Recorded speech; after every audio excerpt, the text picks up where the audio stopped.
चवीच गोकुळ लई भारी। गोकुळ दूध आणि दर्जेदार दुग्ध उत्पादने, चव आहे कोल्हापुरी, गोकुळ लई भारी। नाही सुरेश पालकमंत्री पद मुख्यमंत्री कधी पालकमंत्री होत नाही आहे, ते सगळ्या बीड जिल्ह्याचे नाही तर सगळ्या जिल्ह्याचे पालकमंत्री आहेत।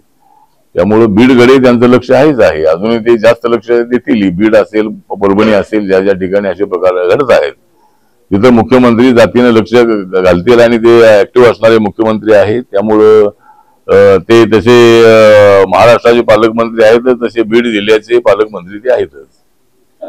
बीड प्रकरणामध्ये जोपर्यंत तपास होत नाही तोपर्यंत धनंजय मुंडे यांनी राजीनामा द्यावा अशी मागणी होते। नैतिक दृष्ट्या तुम्हाला काय वाटतं आणि तुम्ही काय सुचवाल? नाही, मला असं वाटतं की धनंजय मुंडेच्या राजीनाम्याचा विषय जो आहे तो आता सगळे लोक मागणी आपापल्याला करण्याचा कोणाला अधिकार आहे, पण त्याच्यामध्ये जे दोषी असतील, कोणाच्या कोणाबरोबर मित्र जो आहे, आता आमच्या समोर मला भेटण्यासाठी रोज अनेक लोक येतात आणि अनेक लोक फोटो काढत असतात। ते कोण फोटो काढते काय माहित नसतं आम्हाला, पण याचा अर्थ काय त्यांच्याशी काय आमचा एकदम संबंध असतो असं काय तर नाही आहे। पण तरी मला वाटतं की गोपीनाथ आपल्या धनंजय मुंडे जे आहे तर त्या धनंजय मुंडेंचा काय त्यामध्ये डायरेक्ट संबंध असावा असं काही मला वाटत नाही आहे।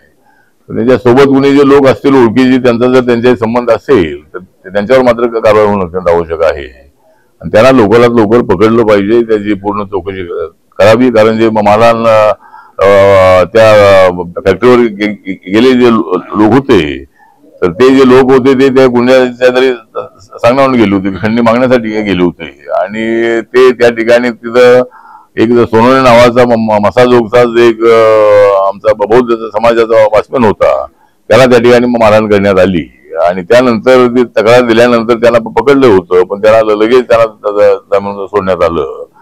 तर त्यामुळं पण तरी आमचं म्हणणं असं आहे की याच्यामध्ये सुधारणात कोणीतरी असला पाहिजे।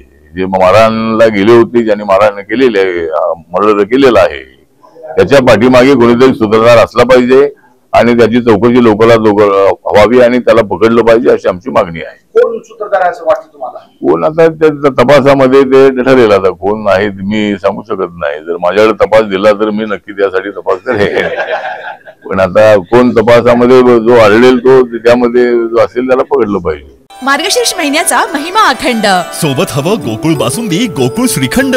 आपल्या घरी धनधान्य, ऐश्वर्य, आरोग्य, सुख, शांती, वैभव लक्ष्मी नांदू दे। मार्गशीर्ष महिन्याच्या आपणा सर्वांना खूप खूप शुभेच्छा। गोकुळ बासुंदी, गोकुळ श्रीखंड। ताज्या घडामोडींसाठी आरके न्यूजच्या YouTube चॅनेलला सबस्क्राईब करा आणि बेल आयकॉनला क्लिक करायला विसरू नका।